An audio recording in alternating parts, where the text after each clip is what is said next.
It's not my job to tell people what's important. It's my job to ask them what's important to them and then respond accordingly. So I think that when starting any type of business, especially now, with access to so much stuff, you got to start with asking questions.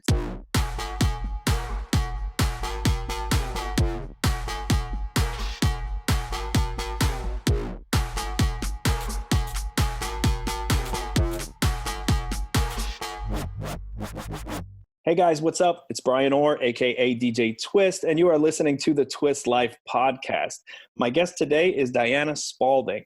Diana is the digital, I screwed it up already, Diana. What is it? You're the I got it. Digital education editor. You got it. At Motherly. And Yes. it's not motherly.com, it's like mother.ly, right? Exactly. Yeah. But anybody who's a mother already knows about the website, so I don't even have to tell you. And Diana actually has a book coming out pretty soon, I think later in this month, and it's called The Motherly Guide to Becoming Mama. So welcome to the show, Diana. How are you? Thank you. I'm good. Thanks so much for having me. Thank you so much for being here. Can you give us a little bit of an introduction into yourself, your background, how you got to now? Absolutely. So I am a certified nurse midwife, have been for 10 years now. Prior to that, I was a pediatric nurse.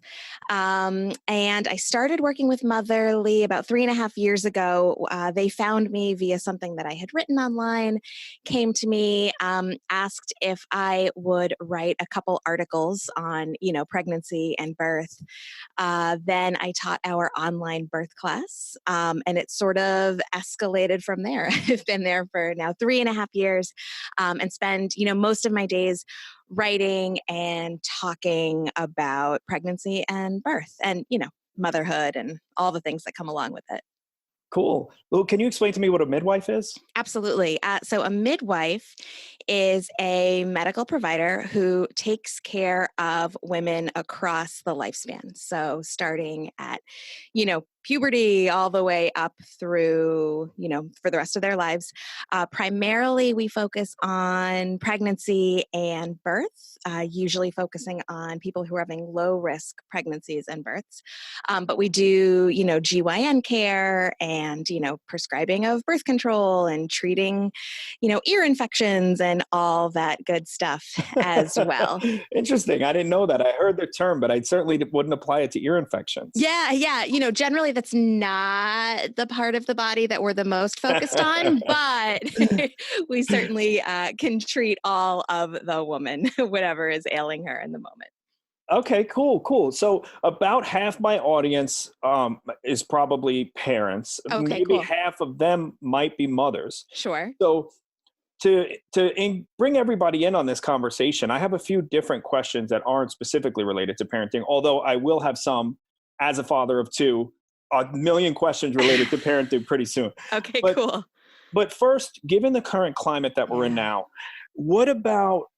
talk to me about how you mentioned you do an online course and Motherly is exclusively a remote workplace. Is that correct? We are. We actually always have been. So we have one of our founders is out in California, one is in New Jersey, and the rest of us are kind of sprinkled all over. We have someone in Portugal, we have someone in Canada, and then, we represent a lot of the states. So yeah, we've always been virtual. So let's talk to two different people here. First would be somebody who might possibly look at their commercial lease right now and say, you know what, this is too expensive for us. My workers have been doing great for me over the past 2 or 3 weeks, or who knows how long, remotely. Do you have advice to that person on how to make that transition into a remote workspace? Yeah, absolutely. I mean, it's worked so well for Motherly as a company, and it's worked well, for me personally. There are certainly challenges that come from being virtual, but nothing that you can't overcome. With the Zooms and video hangouts and, all of this technology, it's pretty seamless. The other thing that it really allows for is, the sort of helping to achieve this sort of work-life balance that we're all after. I think a lot of companies get nervous, like, oh, well, if I, let my workforce stay home, they're going to slack off. They're going to just like, take naps all day, or they're just going to be like, doing stuff with their kids. They're not really going to work. And the thing is, even if you allow for some flexibility, so, at Motherly, like if I need to take my kid to the pediatrician in the middle of the day, if I need to like go and be the mystery reader for kindergarten, they're very understanding, because they realize that by keeping me engaged as an employee and engaged in my life, I'm going to be a much better employee. So I go and I get to do, the mystery reader thing in my kid's school, and then I come back and I'm energized and I'm excited, and then I come and I do a really good job at my desk. So it's been a really great experience for me personally, and I think as a company it's worked well. And it allows us to pivot and to be really flexible. So when this pandemic hit, I mean, it was nothing that we were prepared for, but certainly we've made lots of adjustments, and it's been huge for all of us.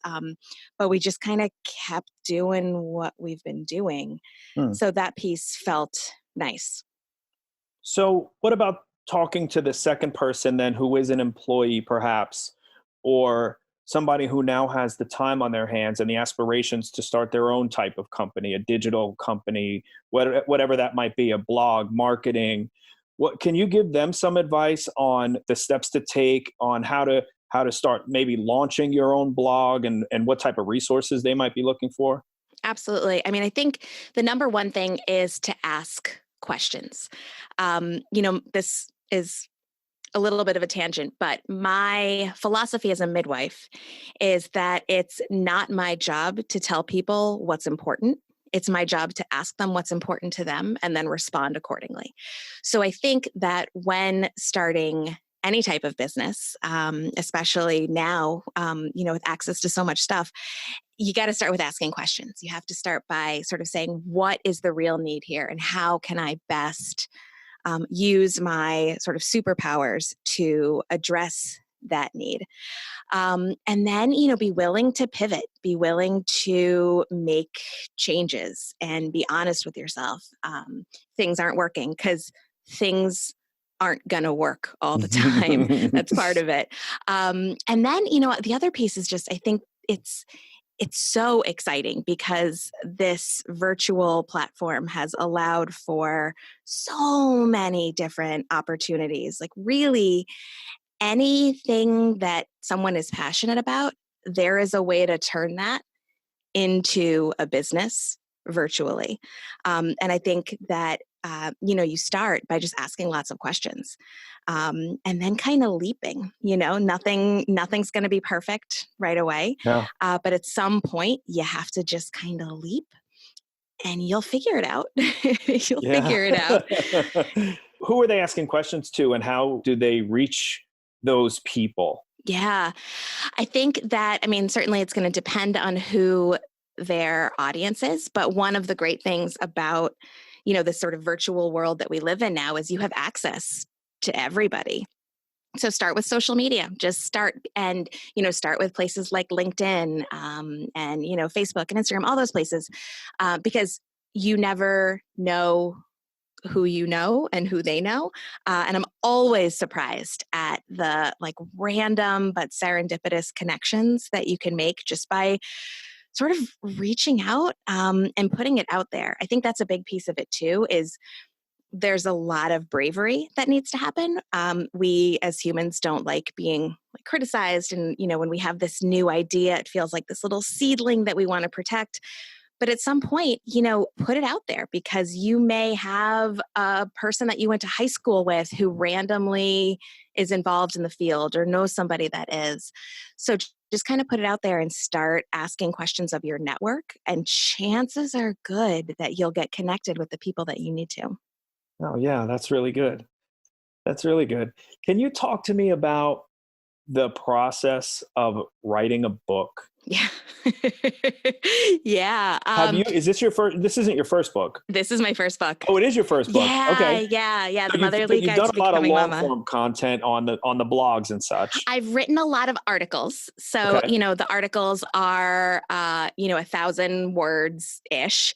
The book is 550 something pages, I believe. So Mm. this was a new, it was a new beast. It was a lot like labor, certainly. Actually, it took me 9 months to the day to write the book. And then there was editing and stuff, but I thought that was ironic. I started writing the book in the same way that I approach my sort of philosophy as a midwife, which I shared earlier, which is, Mhm. you know, I, it's not up to me to tell you what's important. It's up to me to listen and then respond.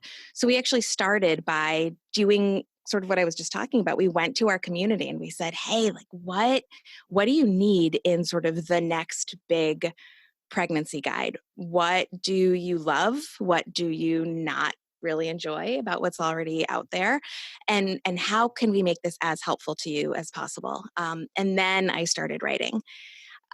One of the things that I was surprised by was how emotional the process is. I work from my heart. I always have, which is a strength and a weakness. So there was, lots of sort of emotional outpouring, which was an awesome experience to go through, but pretty exhausting.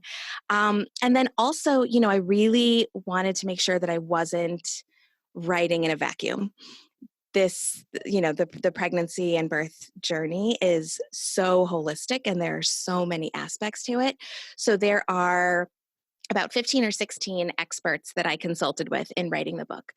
Other, medical professionals like doctors, a nutritionist, a fitness expert, a money expert, life coaches, a massage therapist, tons and tons of experts in order to provide sort of a well-rounded experience. And, also being open to criticism and edits and feedback and all of that has been a really important part of the process.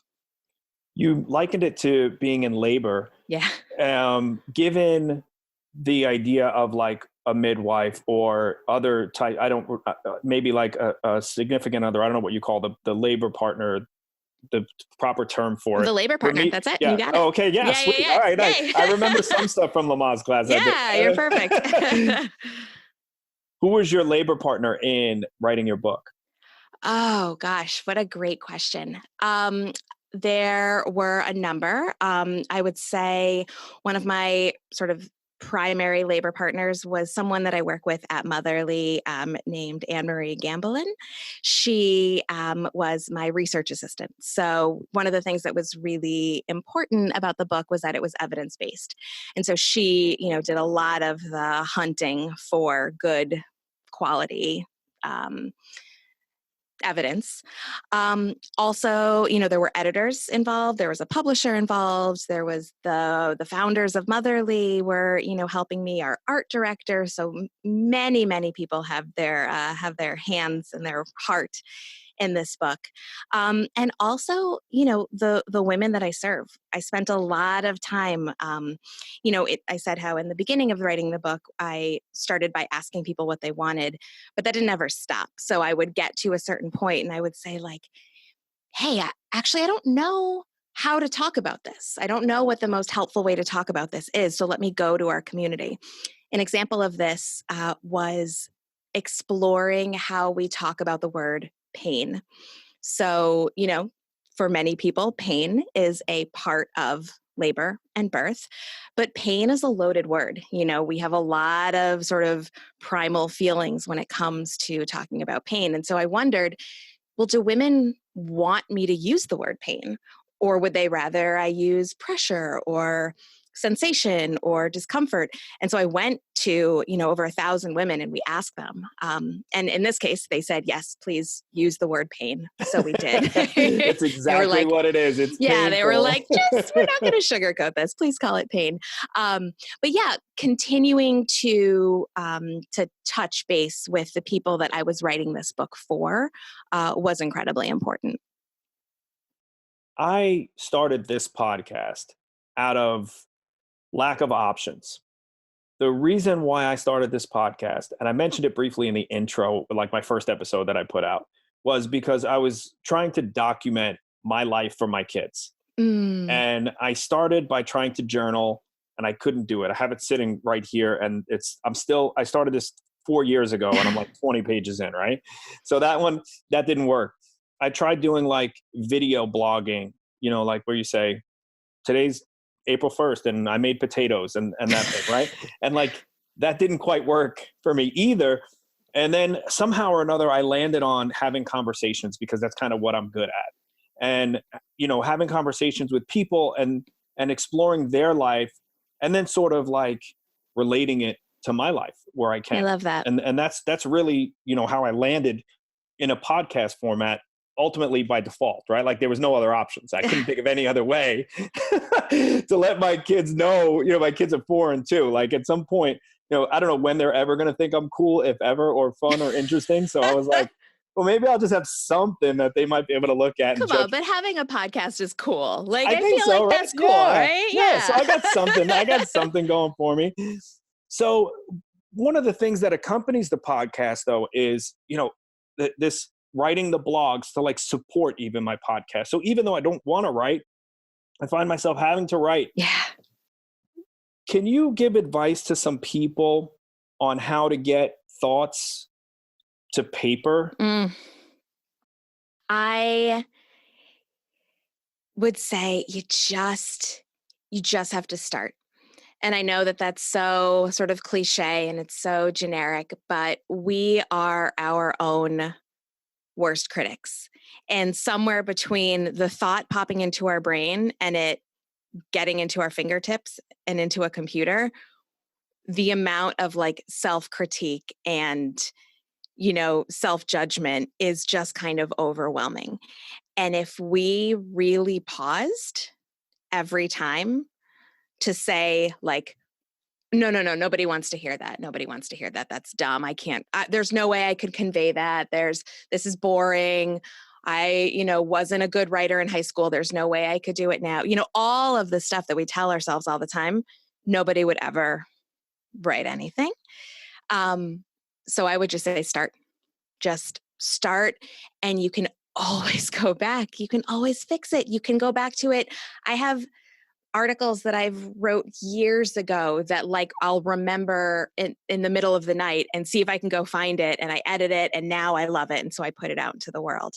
So I think just put something down on paper, and also don't worry about the rules too much, at least in the beginning.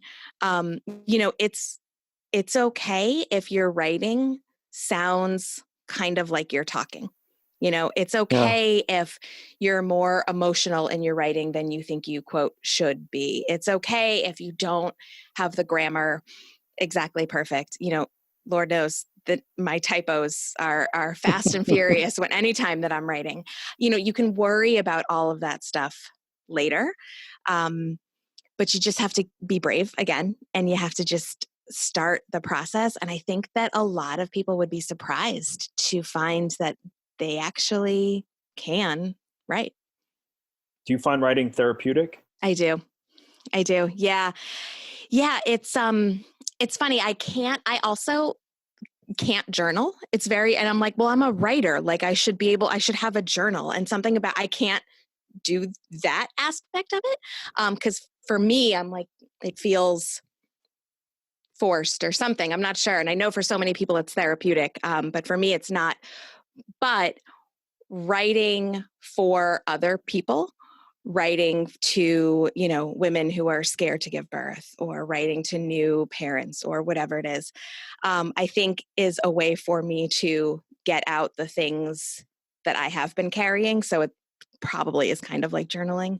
And I do, and I'm writing, and it's usually like 10 p.m. at night, right? Like I'll just be about to fall asleep and I get this moment of like, oh my God, I have to write this thing right now. And I run downstairs and my husband is like, all right, here it is. And I'm just, banging away in the computer. And then I try to go to bed and I'm all like revved up because the whole creative process. I feel the same way about Oreos. At 10 o'clock, I'm like, I got to go down and get the Oreos. I just had Oftentimes my writing and Oreos are happening at the same time. So I hear you totally. No, I just have to one hand to dunk, one hand to type. And that's it. That's it. You just, there's some crumbs on the keyboard. You just brush them away and keep writing. It's really an essential part of the process. You said something really interesting there. And I wonder if that's actually manifested in my choices, is selecting an audience. Because when I'm writing to myself in my journal, I'm like, yeah, okay, I'm writing for my kids eventually if they discover my journal in the attic or something, I don't know. But writing to myself doesn't, I can't, I feel what you're saying. I don't know if I'm saying it right, but I feel what you're saying. I hear you. Yeah. Now with this, I feel like I can say the things that I want to say, and especially learning from other people, but I'm not doing it for myself. I'm doing it for everybody that's listening to this show. And I think that makes a huge difference. So if you maybe having writer's block or performance block or whatever, I guess it's, choose a different audience than yourself, right? Then you don't have to worry about critiquing yourself so hard. I think so. And I think also, I totally identify with what you're saying. And I think also, again, like it comes back to us being our own sort of worst critics and being judgmental of ourselves. I think also we have this idea in our culture that like the work that we do has to be hard. And absolutely we need to work hard and we need to always be trying to get better. And but also if there's something that just comes naturally to you, it's okay to make that be your work. I was never formally taught how to be a writer. And Motherly knows this, and I think I'm there now, so I don't think they're going to do anything. But I didn't go to journalism school. I wrote all the time, but I didn't like take writing classes exactly per se. I went to midwifery school. So writing has always just kind of been a thing that I could do. And I think for a long time I felt like, well, no, because that's kind of easy for me. So that's not my thing. I need to like work hard. And one day I had this moment of being like, oh, this is the thing that I'm good at. So I should do that thing and use it to help people in the way that I can. And so for you, like talking to people is the thing that you're good at. So you've turned that into your contribution, to making the world a better place and to having these interesting conversations. And I think that that's really exciting. And I think that goes back to your earlier question about like, what about this person who has this idea and doesn't really know where to start? Like, choose the thing that you love. Choose the thing that you've always just been good at without really having to try. Yes, you're going to have to work hard. Yes, you're always going to have to do better. But that's probably the thing you're here to do. Oh, wow. Yeah, I like that. That's really good. Okay, I'm going to ask you now to change hats. Okay. From writer to editor. Okay. And now everything that you just said goes right out the window. Tell me, because now grammar matters. So now tell me as the digital education editor for the Motherly blog, what types of things are you looking for that can instantly give you a really good or really bad impression on somebody's contribution on a writing that they submit to you?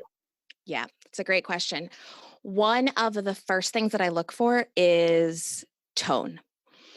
We are often, and especially in my role at Motherly, often writing what we call sort of expert-based articles. So it's, working with other medical providers to give information to a new mom or, to whoever it is that we're writing for in that moment. And the tone is incredibly important. It needs to be informative, of course. There is an expert, nature behind it, of course, but it has to be non-judgmental. And that can be a hard thing to do. Non-judgmental and non sort of prescriptive, understanding that every single person out there has their own story, their own sort of things that are important to them, their own resources, all of that. And there's no way, even when we're talking about medical things, that we can say, this is how you need to do this, especially when it comes to parenting. As you have a 4-year-old and a 2-year-old, and, even between your 2 kids, you're like, well, that worked for that one, and there's no way that's going to work for this one.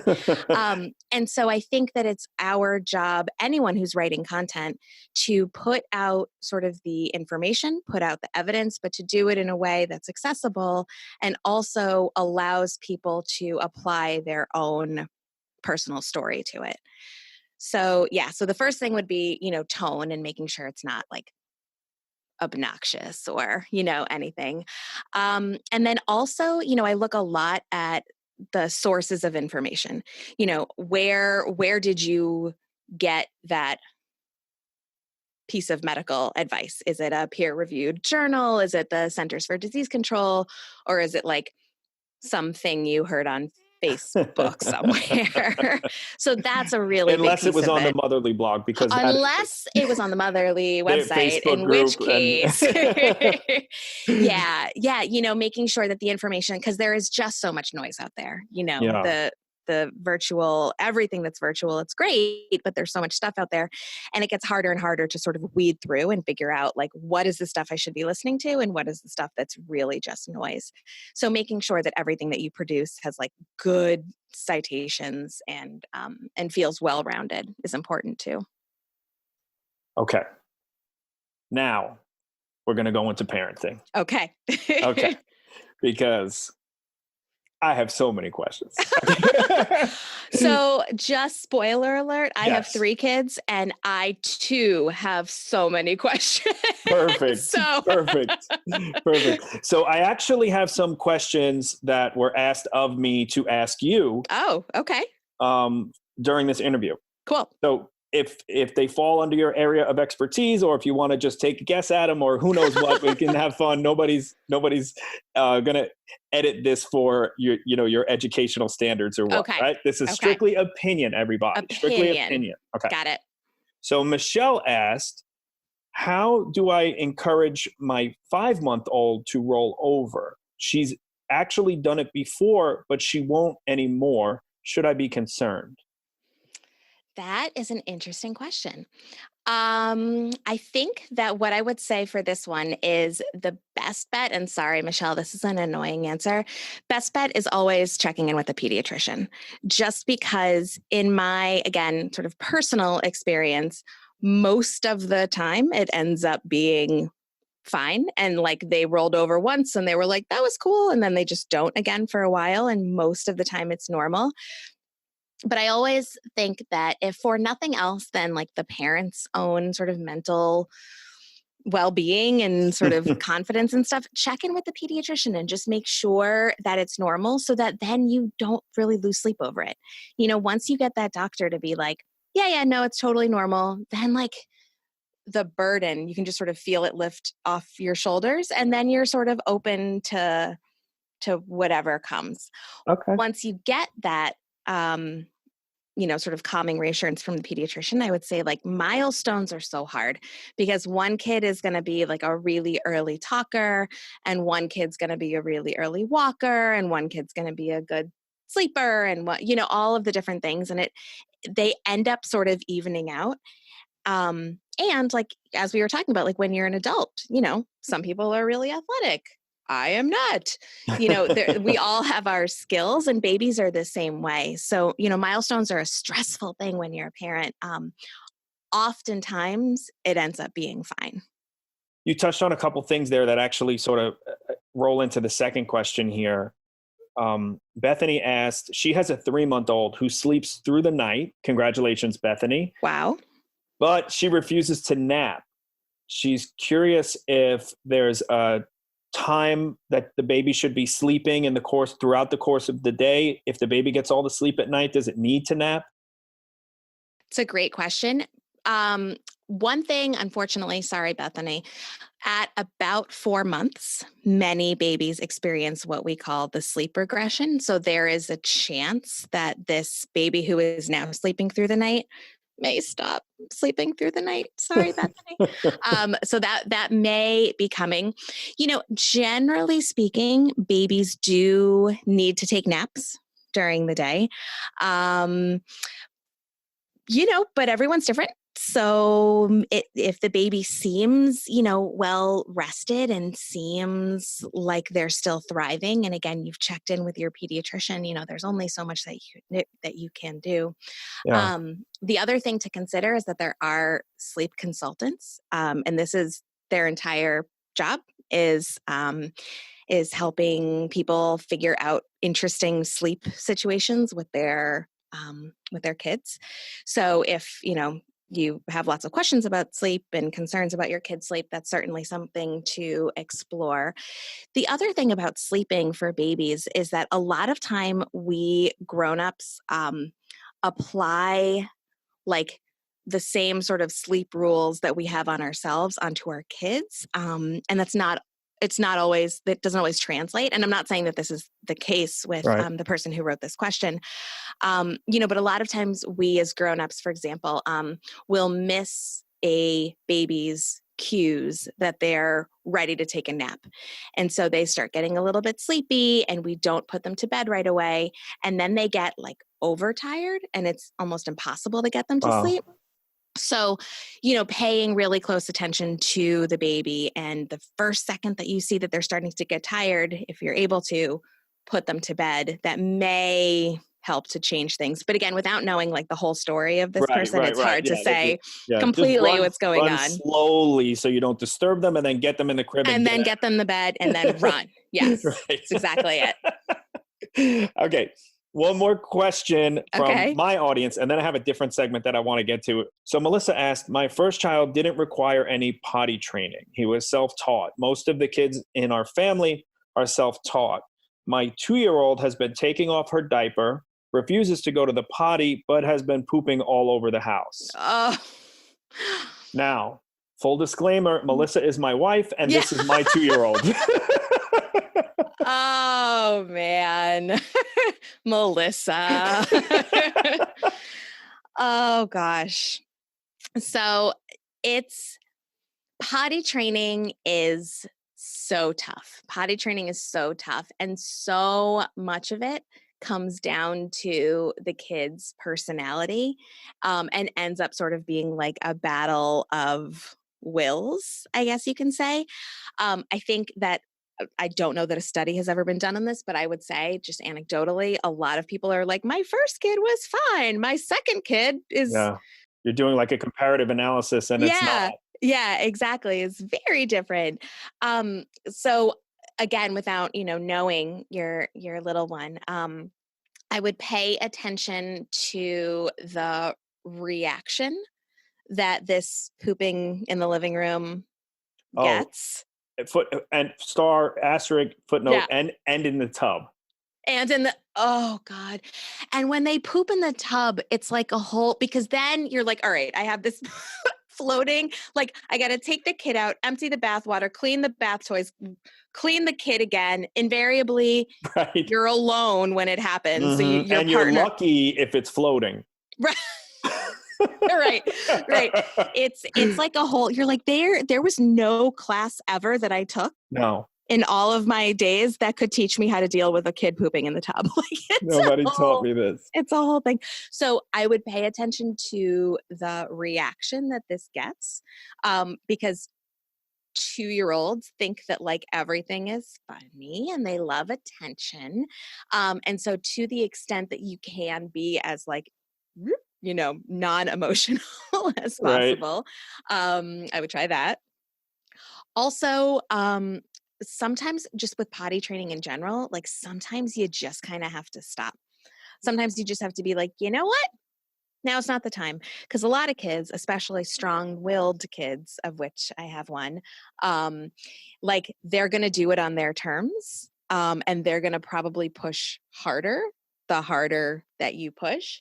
So you may find that the day, you stop trying to potty train, and within a couple weeks, they're like, okay, now I'm ready because Right. I said I was ready. Psychological warfare. It's really the It entire premise of is. parenting. It My goodness. really, I know. I know. And Oreos is also the And other or piece. right. Okay, Diana, I'm going to slide into something here. I'm doing this for the first time. I just thought that it would be fun. Okay. I pulled up some parenting tweets, Okay. and I want to see your reaction to the parenting tweets. Okay. Okay. I might even ask a question out of them. I don't know. Okay. Okay. So the first tweet said, behind every photo taken at home is a mom pushing random crap out of the way so her house appears clean. Yes. My first question that comes from that is this illusion or delusion of perfection. Yes. Is how perfect do we need to be as parents, and why do we feel the need to pretend that everything is amazing and we're not all going through the exact same thing? This is something we talk about at Motherly a lot. And that we hear all the time from parents is this sort of like Instagram perfect portrayal of what parenthood is like, when all of us know that it's nothing like that. And full disclosure, I have absolutely done that exact thing that Right. tweet is about. I mean, I think we all have. But I don't know. I don't know if it's if it's more so for women. So I'd be interested to hear, like, for you, for example, like if you feel that pressure as well. But I think that, I'll speak as a woman, like I had this, even though I was already a midwife when I became a mom, like I had this idea of what motherhood was supposed to look like and what a quote good mom was supposed to look like. And absolutely part of that was having an immaculate house with the color coordinated playroom and that was just an image that was like burned into my understanding of what this experience was supposed to be like. And so I think that, I love every time that I see someone post the actual photo, or Right. people who post like the stretch marks or the real postpartum body photos, or a picture of them like crying, or the real things, because that's the emotion that's really gonna connect us, and those are the times when I feel most seen. And so I have made a real conscious effort because of this conversation to not push away all of the stuff on the table before taking the picture. And it's hard though. It's hard. Like it's hard to put yourself out there because there's a lot of vulnerability. But I think that when we can see each other being vulnerable, like it gives us permission to continue to sort of go deeper and show our true selves. Yeah, the authenticity is Mm-hmm. impactful to others, but Yeah. it's so hard to be the one to be like, I'll do Yes. it. I'll be the one to show. My Okay. my husband did this thing for a while where at 7:37 p.m. he would sweep the floor, like whatever was on our kitchen floor, and then just take a picture of it. And it was like, it was ridiculous. It was like Cheerios, one flip flop, like broken pair of sunglasses, 18 Legos, like a clothing hanger. I mean, just like the most Right. random stuff. But the response was always overwhelming because people were like, yes, like that is what it's really like. Yeah, I'd imagine that actually ties back into what we were talking about the authenticity in your writing or your creating or whatever your platform is doing now. Like maybe you don't have to be the most perfect thing at everything. And you actually mentioned that in the writing. It doesn't have to be the most perfect. Just be authentic, be real to you. And that's, if you want engagement, if you want interaction, if you want authenticity and response, you have to take that leap and go forward with it. Yeah. Absolutely. Absolutely. Okay. Tweet number 2. Okay. Welcome to parenthood. Yes, it's possible to have the worst day of your life before 6 a.m. how much stress are we putting on ourselves as parents? How much unnecessary stress are we putting on ourselves as parents? Question one. Question two, if it's the worst day of your life before 6 a.m., of course it's a joke, right? But we feel that way a lot in the morning or at any given time in the day. How do we escape that pressure that we're putting on ourselves and then enter back into the day as a normal functioning human being? I think that there is this pressure to be a good mom or a good dad or a good parent or but that in and of itself is it's very judgmental, because when I have moments where I'm like, wow, I was such a good mom today at bedtime. I didn't lose my cool and we did all this story. But even in that moment, I'm being judgmental of myself, because to say that I was a good mom tonight, does that mean that I was a bad mom earlier today? And I think that we need to stop judging ourselves in this like good mom, good dad, bad dad. You're just mom. You're just dad. You're just a parent. You're figuring it out the best that you can.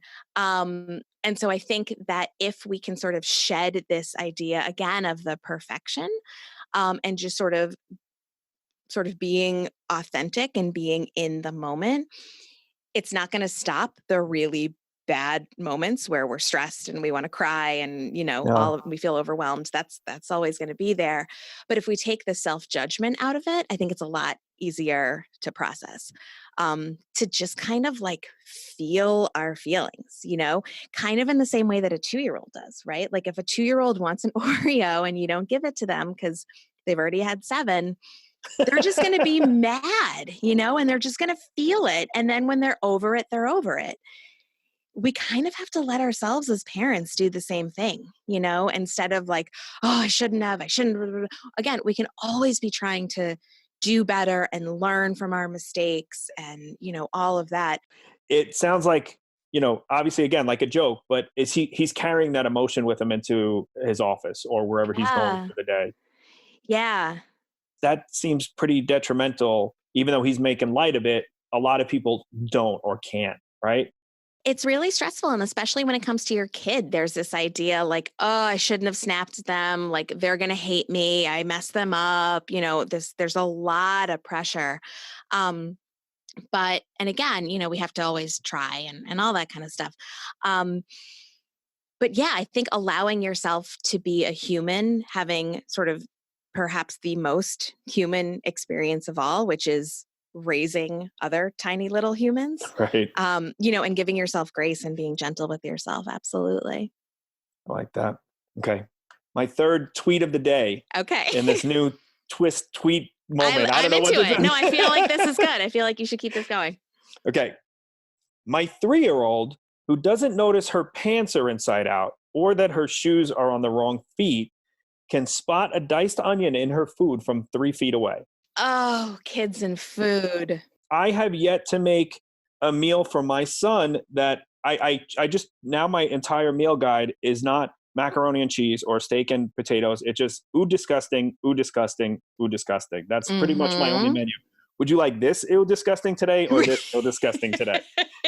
Yep. So let's talk a little bit about food, children's eating habits, and then possibly more along the lines of like, why don't they notice that their pants are on inside out? They're capable. He's 4. He knows his pants are inside out. And in this case, their child is 3. But they can, man, when it comes to food. So prior to becoming a nurse, I was an anthropology major. So I like geek out over like evolution and all that kind of stuff. And somewhere along the way, I read that picky eating is actually a like survival skill that we have maintained because, and picky eating often starts when kids start to get mobile. And the theory that, and I wish I could, attribute this to the person who came up with it, so I apologize. But the theory is that when kids start to be mobile and they're, you have this kid thousands of years ago starts to roam around in the woods, we can't have them putting every mushroom and bug that they see in their mouth, because that's not going to be very good for the survival of the human species. So nature makes them picky so that they only eat the foods that they are used to. Now, how that translates to modern day, where like my kid can't eat the carrots because they touched the bread, even though like that, I don't exactly know how that translates. But I think also like food is another thing that we adults have a very complicated relationships with. Food is, comes with automatic sort of body issues, and there's shame associated with food. And so we as adults often sort of, I don't want to say put that on our kids, but we like make a bigger deal about food than perhaps we should. And a lot of it comes down to control. Kids like can't really understand how they can control their pants, but they can control the food. What they put. That's exactly. Yeah. Exactly. It's interesting. I'm also an anthropology geek, so I wish I would have known we could have talked a little bit deeper on that. Yeah. But what I do know now, based on this new theory, is that my son would have survived his childhood, and my daughter, who was a bottomless pit, most likely would not have, because she would have eaten the mushroom. Every mushroom and every berry and every bug. Yeah. Okay, cool. All right, Diana, so we're going to jump into a segment that I normally do. This is an actual segment, and this is called Rapid Fire. So I'll run through some questions, answers, rapid fire. Okay. Diana Spalding, ready to rock? Ready to go. Let's do it. What is your favorite movie? Gone with the Wind. Would you rather explore the ocean or outer space? The ocean. If you could have a dinner party with 2 historical figures, who would you invite? Shakespeare and oh my God, Florence Nightingale. Interesting. That's the nurse in you. Yeah. Okay. The writer and the nurse, right? right. The writer and the nurse. What is the worst thing about parenting besides sleep loss? The self-doubt. Where would you go if you were invisible? Gosh. The White House comes to mind. Yeah, I could see that. I don't know why, because I feel like that would be.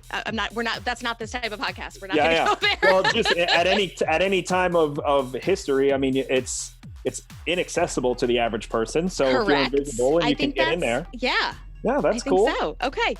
If you could combine any 2 animals to make one animal, what would it be? This is like a question that I like my kids. I love this question. I would combine a dog with a dolphin. What would you name it?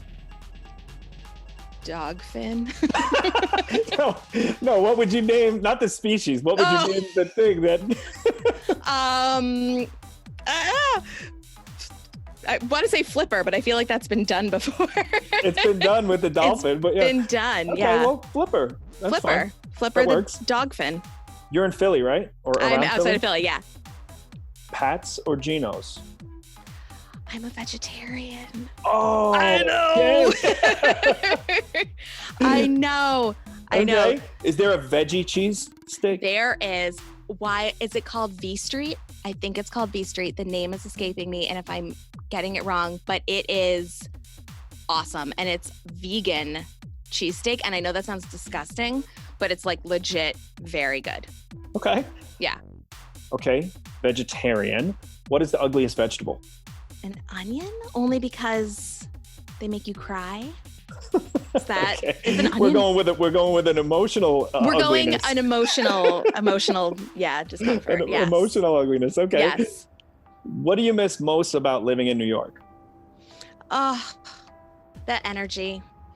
Just the palpable, this is not a short answer, sorry. The palpable, like you step out onto the street and it's just like dense with everything. Yeah, it's like the energy. It's like walking into a pizza oven with, that, or opening a really hot oven, and you feel that.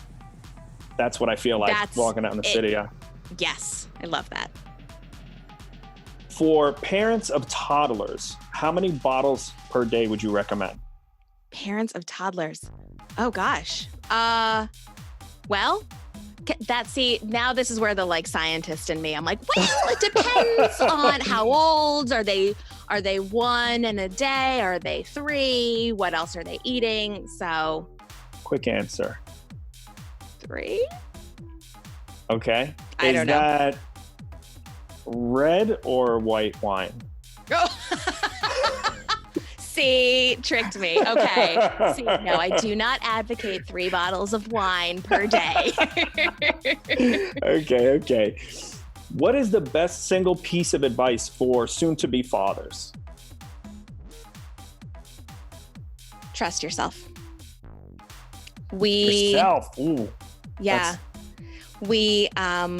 This is another one of those long answers. Sorry. Okay. We don't, as a culture, trust ourselves a lot when it comes to parenting. I think we, again, with all of the access to information, we assume that somebody else knows better than we do. We assume that, the random influencer on Instagram or, whatever, that they know better than we do. They may know a lot about something, and I'm not saying to go it alone, absolutely, especially when it comes to like scientific advice and medical advice. You need help, and you need to follow the guidelines and all that kind of stuff. But you know your kid, or you will know your kid better than anybody in the world. And it's okay to trust yourself. It's okay to take in the information and then make decisions accordingly, understanding your specific family scenario. Yeah, educated and informed decisions based on your instincts. Exactly. Yeah. Exactly. On a scale of 1 to 27, how cool of a mom are you? Oh, I'm going to give myself like a solid 21. Okay. Yeah. I like that. Yeah. I think. I like that. Yeah. Okay. Let's go 21. I have to think about that for a minute. What is the perfect dish to eat with a sport? Oh, spaghetti. Okay. Spaghetti. Yeah, because then Definitive. Well, yeah, because you have to have like a lot of sauce. And so if you have a spork, then you can stab it, twist it, scoop it, all the things. All in one. Lots of sauce, lots of noodles. Okay. Yeah, that's Perfect. the easiest question you've asked me all day. Okay. What is your biggest pet peeve? This is a parenting one. When people say to you, oh, well, you think it's hard now. Just wait until blah, blah, blah. You think it's hard now that your kid is pooping in the living room. Just wait until she, goes to school and blah, blah, blah, blah, blah, blah. Everyone's always had it worse than you because they've been further down or something. It drives me bonkers. Yeah, that's a good one. I like that. If you could ask any question to any of your former teachers, what would it be and to whom? My high school English teacher, Seth Bardo, is, one of the greatest teachers that I've ever had. And one of the coolest things that he ever did was we were like getting ready to have finals or whatever, and everyone was like a ball of stress. And he brought in, what is that kid's book? George and Martha? They're like these hippos or something. And he, instead of like having a regular class, he just read us this children's book. And, we were like 17 or whatever. And I just remember sitting in his classroom, like bawling, being like, hey, he read us a kid's book. Thank you. Like feeling so touched by it. And I always remember that, like such a random moment. So I would ask him, like, why? Because I think the thing for me was that it like broke the mold. I was like, oh, like a grown-up is doing a thing that no one else has ever done. Like, how did you get the idea to do this? Like, it blew my mind. So I would talk to him about that. Okay, awesome. What is the funniest thing one of your kids ever said to you? My daughter describing vomit. Is that allowed? I don't even know. I mean, this has been a very down to earth podcast, but I don't even know if you want to go there on your podcast. Just talking about vomit, I think. I have an E rating. You can say whatever you want. I'm allowed to say all kinds of things. Okay. Yeah, Should no, I have she told just, you that in the beginning? I would have changed so many of my answers. No, just the way that she sort of described the brown chunks coming out of her mouth in such a, like, you know how they just do it in such a matter of fact. Yeah. You know, Okay. Yeah. There we go. All right. Yeah. But it was funny. Oh, it's hilarious. Okay, good. It was hilarious. Yeah. My son actually did, and explained to me just the other day, he wanted to play Pac-Man. He discovered Pac-Man. And I asked him to explain to me what Pac-Man was, and he did. And I actually put the video up. It's hilarious. I had to record it. It was absolutely hilarious. But an interesting psychology footnote off the side of this. Yeah. He thinks that ghosts are the good guys in Pac-Man. Whoa. Because he says the guy who chomps, like he literally does that. He says he goes after the ghosts. Okay. I can see that. Yeah, just weird. I can see the ghosts are just kind of doing their thing. Yeah. Pac-Man's like aggressively going after pursuing them, and he thinks that the ghosts are the good guys. And he gets excited when Pac-Man gets hit by the ghost and like explodes. So see, then that's great for him because he's going to be like, I won the game. Yeah, exactly. All the time. I'm like, oh yeah, it's perfect. Yeah, he's never going to have like a confidence issue. It's great. Give advice to your teenage self in 2 words. It'll be okay. Oh, the editor's I'm editing that out. It'll okay. Be okay. It'll be okay. Okay. It'll be okay. I like it. Diana, this was so much fun. I had a blast. Thank you so much for having me. Let's talk about the book again. It is The Motherly Guide to Becoming Mama, and it's going to be on Amazon and everywhere else. It is everywhere the books are sold.